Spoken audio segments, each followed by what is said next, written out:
La orientación vocacional es un tema que me ha fascinado desde que yo estaba en la secundaria y que lo he ido aplicando en los últimos 15 años de mi vida, la orientación vocacional. Así se llamaba una clase que llevaba yo en la secundaria, justo en la edad en que muchos de nosotros no sabemos qué hacer con nuestra vida. Y yo pensaba, ¿por qué dan una clase a tan temprana edad, cuando uno todavía no tiene definido para qué es bueno o para qué aspira en la vida? Ahora que soy adulto, a mis 34 años, me doy cuenta que es un tema que sigue siendo controversial después de la secundaria, después de la prepa, incluso después de la misma carrera, en los posgrados, ya trabajando a mi edad, y creo que seguirá siempre. Y la respuesta es que somos seres cambiantes, y no solo nosotros, sino nuestro entorno, el mundo, la tecnología y las vocaciones históricamente se han renovado. Por lo que te gustaba antes probablemente no es lo que te gusta ahora, y está bien porque somos seres adaptables y lo interesante es que nunca dejemos de aprender. Yo de chico quería ser bombero, piloto, aviador, astronauta, y el hecho de que no lo haya conseguido no significa que no realicé mis sueños. La mejor manera de entenderlo es imaginarnos que hubiéramos nacido en el siglo XV o XVI, justo en el Renacimiento, donde obviamente las profesiones o las necesidades que se tenían en ese punto de la historia no eran las mismas de ahora. ¿Y qué es lo que trato de decir? Que en ocasiones la frase de yo nací para hacer tal cosa está basado en los gustos que has desarrollado en el mundo en el que vives a la edad que tienes. No nacimos para hacer tal cosa. Lo que sí es que tenemos afinidades o facilidades para desempeñarnos más por algunas cosas. Y otro factor aparte son los gustos que le vamos agarrando a algo. Por ejemplo,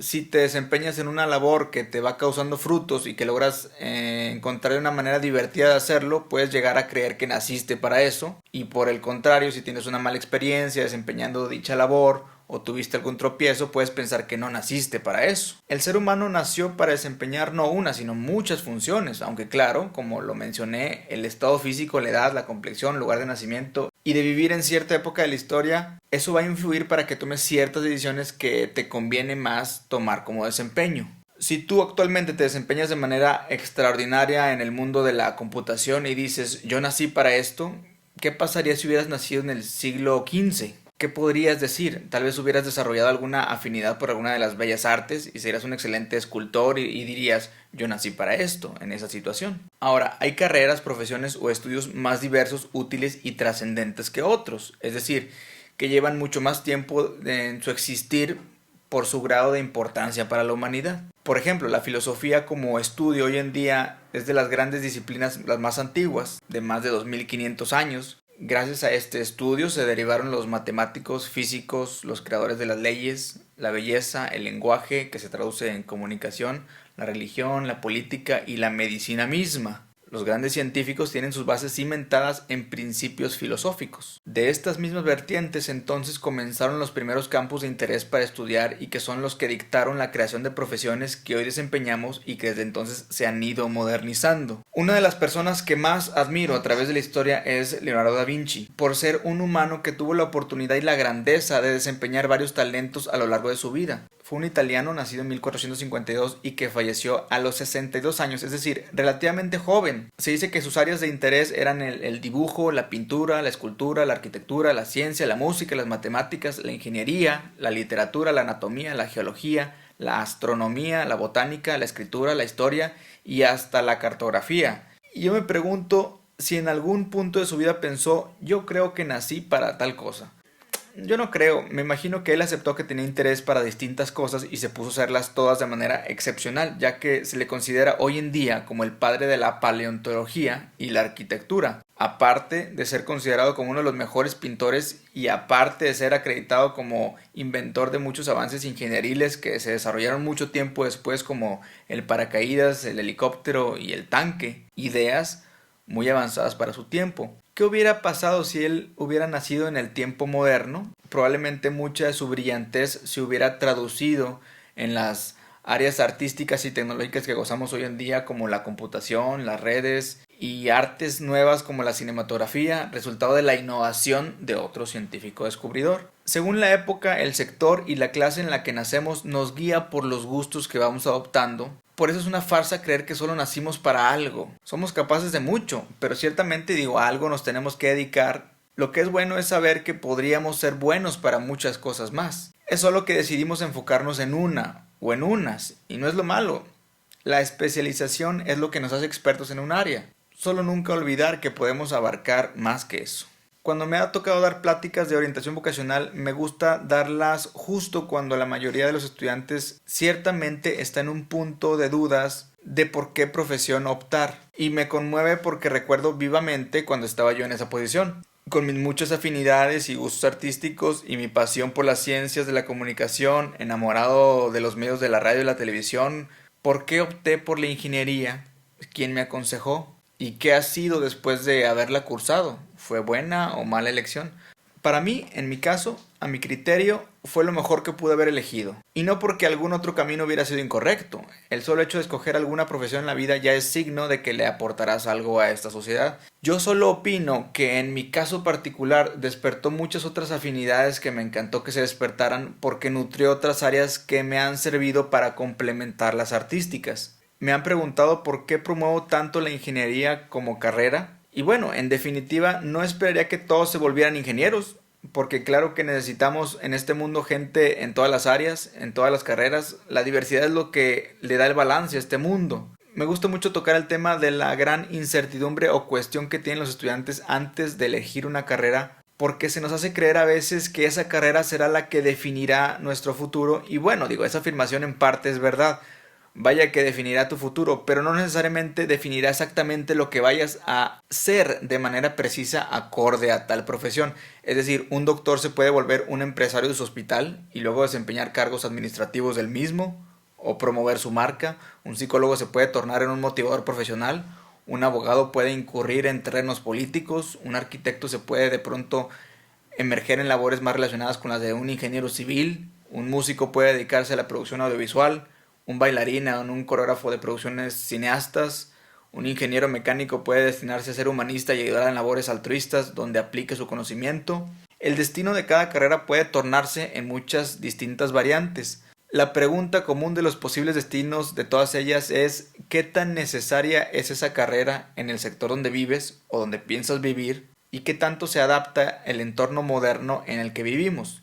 ¿Qué tanto campo de innovación te permite? Bueno, y todas estas preguntas, claro, después de preguntarte qué tanto te apasiona, te gusta. Porque volviendo al tema, de lo que depende cada profesión en la historia es qué tan lucrativa hoy en día es una profesión de un pintor ante un mundo dominado por la tecnología de las cámaras y el cine en comparación a cuando no existían. O qué tan lucrativa puede ser la escultura en un mundo donde la tecnología permite impresión en tercera dimensión, o el canto en vivo cuando la mayoría de los conciertos los escuchamos a través de una bocina o internet. Sin duda siguen siendo bellas artes, sin duda algo que vale la pena presenciar, desarrollar o dedicarse a ello, pero qué tan factible se vuelve hoy en día que esa pudiera ser tu única profesión o tu único talento para vivir de él. Es donde vale la pena filosofar si podemos encontrarle gustos a varias cosas y saber si somos buenos para varias cosas. ¿Y qué cosas, verdad? Dentro de toda la gama de carreras o profesiones que tenemos hoy en día, pudiéramos de alguna manera categorizarlas en 4 grupos. Las ciencias exactas, ciencias de la salud, las administrativas y artes y humanidades. Claro, pudiéramos categorizarlas en más subgrupos o de una manera distinta, depende del criterio de cada quien o de las especializaciones tecnológicas, pero en un contexto general decido hacerlo solo en esos grupos. Estos 4 grupos son esenciales para el desarrollo de nuestra humanidad y cada uno, a lo largo de nuestra vida, nos vamos enamorando de una u otra profesión, como lo mencionaba, basado en nuestro estilo de vida, lugar geográfico, profesiones comunes en nuestra área y otros factores que pueden influir. Por ejemplo, en su libro Fuera de serie, Outliers, el autor Malcolm Gladwell habla de cómo la profesión de Steve Jobs o Bill Gates se vio muy influenciada por 2 factores muy interesantes. El tiempo en el que nacieron, porque para cuando ambos tenían 17 años vivieron el boom de la revolución en computación y estaban en el lugar ideal, en el Silicon Valley, donde en palabras del autor, hablando de Steve Jobs, dice, creció en Mountain View, California, al sur de San Francisco, que es el epicentro absoluto del Silicon Valley. Su vecindario estaba lleno de ingenieros de Hewlett Packard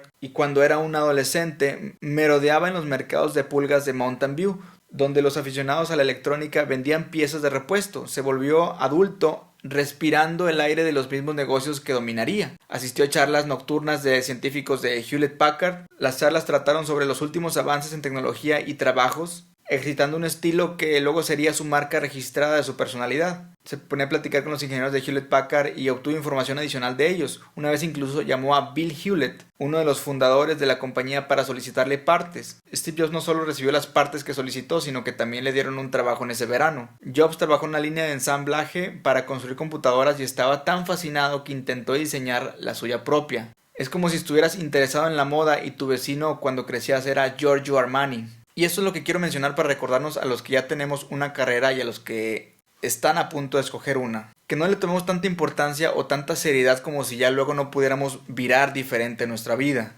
Nuestro momento en la vida, las amistades y los que nos rodean ya nos están formando un destino sin nosotros darnos cuenta. Entonces ya solo queda dar lo mejor de nosotros mismos y ver qué es lo que la vida nos está pidiendo y en qué podemos servirles a los demás. Y claro, de pasada disfrutarlo. Es cierto, muy cierto, que hay que tomar en cuenta que no importa qué carrera estudies, para cuando la finalices la mayoría de las cosas que aprendas ya estarán obsoletas, si no es que ya las están desde que empiezas sus estudios. Entonces, ¿de qué sirve invertirle 3, 4, 5 o más años a un estudio que estará obsoleto para cuando terminemos? ¿No sería mejor empezar a trabajar desde antes para no desperdiciar el tiempo? En definitiva, las prácticas profesionales sin duda fueron diseñadas para eso. Pero al igual que el ejemplo que mencionaba antes de cómo la vida es la que va definiendo nuestra personalidad, una escuela, una institución, una universidad, vaya, la propia carrera específicamente que selecciones, el tiempo que convivas con tus maestros y compañeros, las personalidades que logres absorber de ahí y los trabajos que logres realizar en ese tiempo, es ya tu trabajo, es ya tu primera labor como profesionista. Merodear por los pasillos de la facultad que escojas, el aire de los negocios, de las profesiones que estudias serán lo que más adelante dominarás, y el estilo con que cada carrera te vaya forjando será el temple con el que resultarás tener cuando te gradúes. Es una personalidad que inconscientemente se te va a formar a lo largo de esos años de estudio y que tal vez no notes, que tal vez no logres apreciar porque te sientes igual que cuando empezaste, cuando entraste. Pero al momento de empezar o desempeñarte fuera de esa institución te darás cuenta el pasado que te respalda y la flama que internamente se te sembró para que desempeñes esa labor, que en mucho tuviste que ver, pero la influencia de las paredes donde estudiaste subconscientemente las absorbiste tal vez sin darte cuenta, por lo que caminarás como un abogado, un ingeniero, un médico.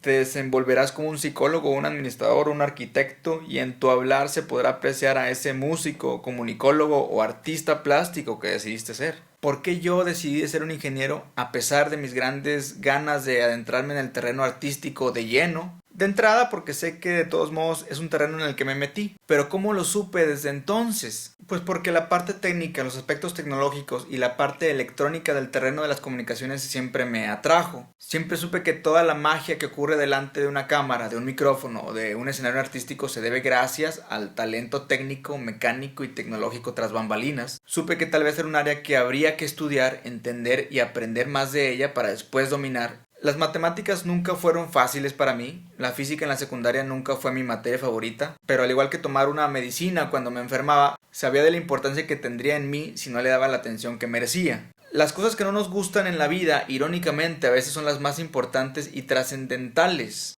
Pero siento que vivimos en una generación donde se nos invita a sacarle la vuelta a lo que no nos gusta y dedicarnos solo a lo que más se nos facilita o lo que no nos complicará mucho la existencia. Uno es libre de elegir la carrera que más le plazca a uno, pero yo me pondría a pensar un poco más allá. ¿Estás eligiendo en base a una vocación que va de tu corazón? ¿O solo estás viendo qué es lo que será más fácil, lo que menos complicación te dará o lo que menos te demande?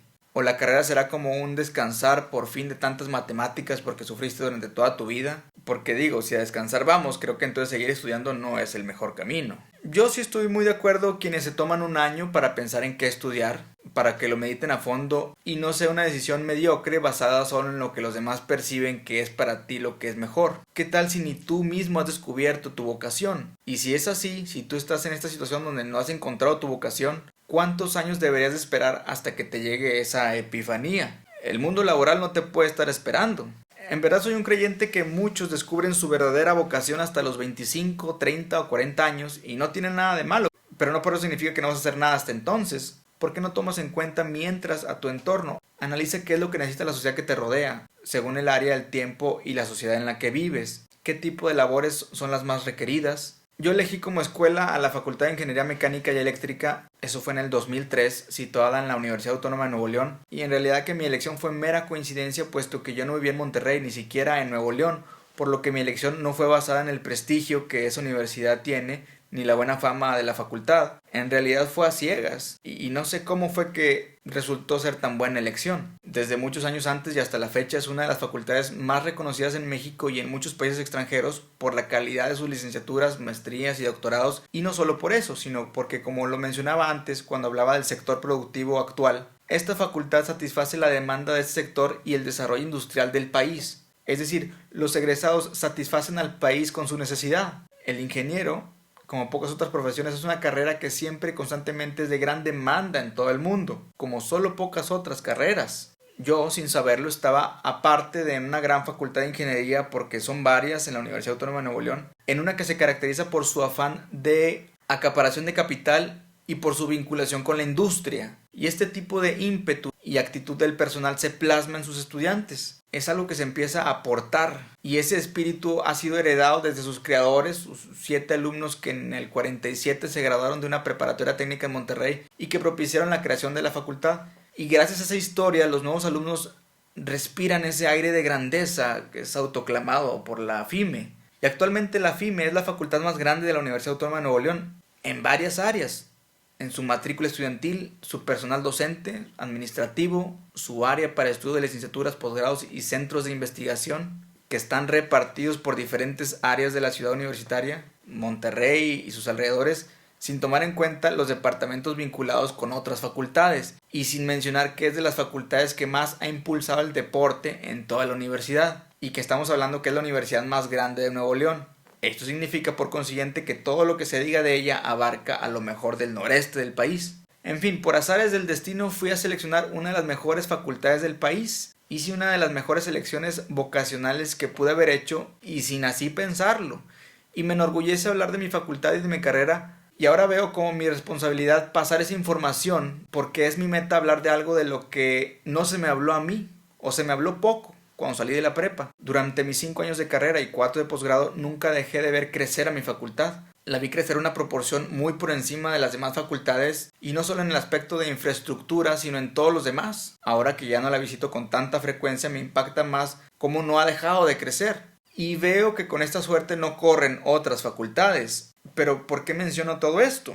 ¿Qué tiene que ver el crecimiento de la facultad como tal con el de los estudiantes o sus egresados? Y hago relación a lo que mencionaba con anterioridad, que sin importar la carrera que selecciones, tu personalidad, tu caminar y tu forma de ser será esculpida y transformada a las profesiones que selecciones. Adicionalmente a eso, si sabes y estás convencido de que no es lo único que eres, estarás siempre dispuesto, abierto a aprender más, a innovarte y a fusionar varias técnicas de distintos lados, aunque tu esencia y tu núcleo central sea tu elección primordial. Que te conviertas en un Leonardo da Vinci que supo encontrar ese delicado e importante cruce entre el arte y la tecnología, y que sus aportaciones a la humanidad no lo definieron solo a él, sino a toda su época, y que fue de gran aporte para la sociedad. Por eso quise ser yo ingeniero, porque ahora soy más que eso. He sumado conocimiento a ese ingenio, y creo que ha sido la única manera en la que me siento cómodo con lo que he avanzado, y que espero que haya mucho más por avanzar. Pero es gracias a mi alma mater y a lo que me aportó, y ahora es mi meta regresarle una satisfacción en el tiempo y aportarle a sus futuros egresados algo de motivación para que no dejen de creer en el poder